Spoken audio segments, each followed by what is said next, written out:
Hola a todos, bienvenidos a esta nueva exploración. A ver, hay libros antiguos que esconden relatos pero tan fascinantes, llenos de drama y giros inesperados que francamente superan a cualquier serie moderna. Hoy vamos a desempacar juntos la historia épica del libro de Segunda de Crónicas. Y ojo, porque esto no es solo un texto religioso antiguo, es un registro histórico monumental. Nos habla de ambición, de traiciones y por supuesto de fe. Vamos a rastrear literalmente el nacimiento, la cima absoluta y el colapso total del reino de Judá.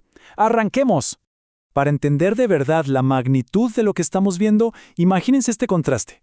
Por un lado tenemos la cúspide absoluta de la riqueza, el inicio del reinado de Salomón. Hablamos de una prosperidad que no tenía igual, con un respaldo divino inquebrantable que construyó un imperio vibrante. Pero, si nos vamos al otro extremo de la historia, es oscuridad total. Terminamos con el trágico cautiverio y la ceguera del último rey, Sedequías. Entonces, la gran pregunta es, ¿cómo es posible que un reino tan excepcionalmente glorioso haya caído en la ruina total y lo perdiera absolutamente todo? Bueno, ese es el gran misterio que vamos a resolver. Para guiarnos por este relato vamos a dividir la historia en 5 grandes eras. Primero, la gloria de Salomón. Segundo, el reino dividido. Tercero, reformas y prosperidad. Cuarto, idolatría y decadencia. Y quinto, la caída de Jerusalén. Empecemos con la primera parte, la gloria de Salomón. Fíjese cómo el texto nos dice de inmediato de dónde venía todo ese poder monumental. En el capítulo 1, versículo 1 dice exactamente esto. Salomón, hijo de David, fue afirmado en su reino, y Jehová su Dios estaba con él, y lo engrandeció sobremanera. O sea, la fuente del éxito de Salomón no era que fuera un genio político o militar nada más, era un respaldo divino directo desde el día 1. En la antigüedad, esta bendición significaba que literalmente cada decisión, cada alianza y cada pedazo de tierra que conquistaba tenía el triunfo asegurado. Era poner a la nación por encima de cualquier otro imperio de la época. Y claro, durante esta era dorada, toda esa bendición se convirtió en una infraestructura increíble. El capítulo 2, versículo 4 detalla el logro principal de Salomón: construir la gran casa para el nombre de Dios. Estamos hablando del famosísimo templo en Jerusalén, cubierto de oro y riquezas que ni nos imaginamos. Pero la cosa no quedó ahí. En el capítulo 8 del versículo 4 al 6 se menciona cómo reconstruyó ciudades estratégicas gigantescas como Tadmor, en pleno desierto, y Baalat. Para que se den una idea, controlar Tadmor era básicamente ser el dueño de las rutas comerciales más lucrativas del mundo antiguo. Era un flujo de oro y plata constante que convirtió a la nación en una superpotencia imbatible. Pasamos a la segunda era, el reino dividido. Pero, como se imaginarán, esta gloria no fue eterna.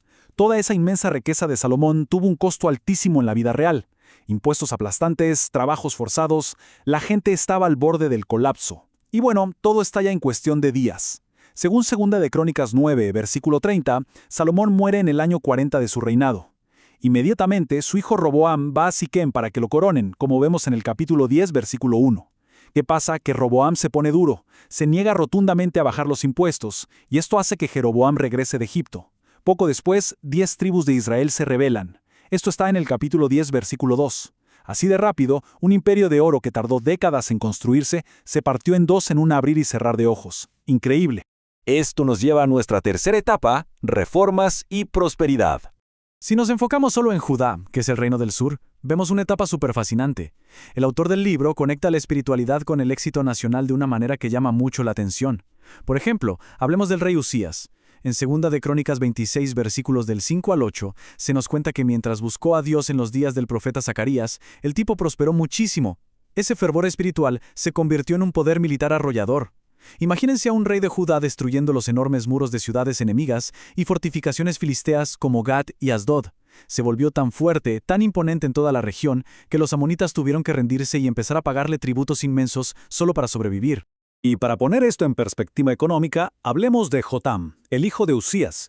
El capítulo 27, versículo 5 nos detalla cuánta riqueza entraba a Judá gracias a que se mantenían fieles. Son cifras loquísimas. 100 talentos de plata, 10,000 coros de trigo y 10,000 coros de cebada. Todo eso pagado cada año como tributo por las naciones conquistadas.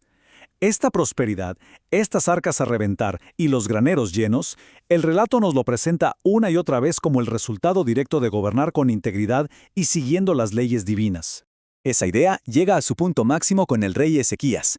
Hay una frase que captura perfectamente lo que el autor considera la fórmula del éxito.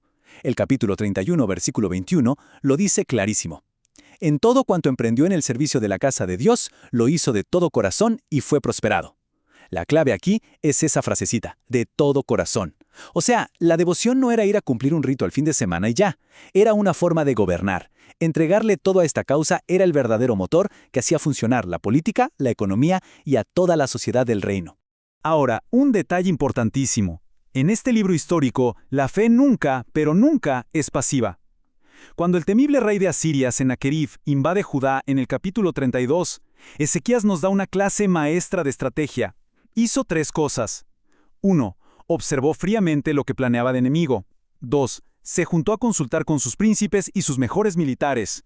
Y 3. Hizo una movida defensiva brillante. Mandó a cegar y tapar todos los manantiales de agua fuera de la ciudad. ¿El resultado? El famosísimo y letal ejército asirio se quedó atrapado en pleno asedio, enfrentando la muerte por sed en medio del desierto. Básicamente, fe aplicada con tácticas militares sumamente audaces. Pasamos a la cuarta etapa, idolatría y decadencia. Lamentablemente, la historia nos recuerda que el éxito es frágil. Aquí es donde empieza una caída libre espeluznante. Manasés, el hijo de Ezequías, hizo todo lo contrario a su heroico padre. En el capítulo 33, del 2 al 6, se detallan unas acciones gravísimas. Reedificó los altares paganos que tanto había costado destruir, puso imágenes de la diosa Acera y se puso a adorar a los astros. Y escuchen esto, lo más macabro de todo, llegó a practicar el sacrificio de pasar a sus propios hijos por fuego, un nivel de crueldad y de retroceso moral que literalmente destrozó el tejido del país. Lo fuerte de esta tragedia se resume en una ironía dolorosísima que vemos en 2 de Crónicas 33, versículo 4.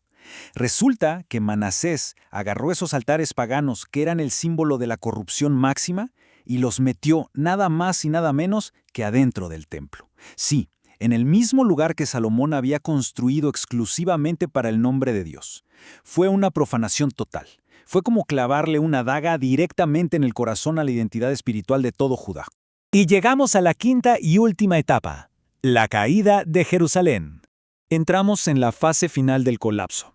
Y quiero que se queden con este número, 21. Con solo 21 años de edad, un joven llamado Sedequías se convierte en el último rey de Judá. Lo vemos en el capítulo 36, versículo 11.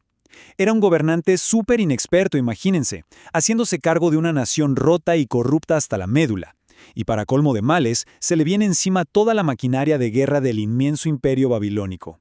Un clásico David contra Goliat, pero, spoiler, esta vez David iba a perder y de la peor manera. El resumen histórico sobre Sedequías no se guarda nada. El capítulo 36, versículo 13, expone su gran y fatal error. Se rebeló a sí mismo contra Nabucodonosor y endureció su cerviz y obstinó su corazón para no volverse a Jehová, el Dios de Israel. O sea, hizo una rebelión política suicida contra la potencia mundial de Babilonia y le sumó una terquedad interna absoluta. Se ignoraron y silenciaron todas las advertencias que daban los profetas.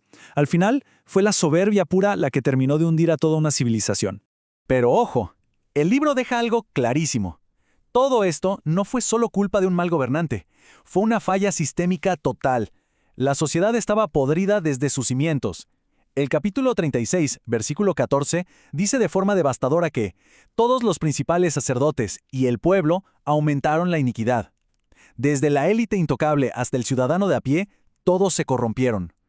Esto hizo que la caída de Jerusalén fuera simplemente inevitable. Y así, todo termina en el exilio hacia Babilonia, que no fue solo una mudanza masiva, significó perder la identidad nacional, ver cómo destruían el templo de Salomón y ser arrancados brutalmente de su propia tierra. Entonces, después de este análisis de estos textos milenarios, nos damos cuenta de que 2 de Crónicas no es solo una lista aburrida de fechas y guerras antiguas. Es un retrato crudo, es cíclico y es profundamente humano. Al ver cómo estos imperios gigantes y aparentemente invencibles se terminan derrumbando desde adentro, nos queda una reflexión inevitable. Y quiero que se vayan pensando en esto. ¿Qué sucede verdaderamente cuando una nación ignora una y otra vez las advertencias de su propia historia?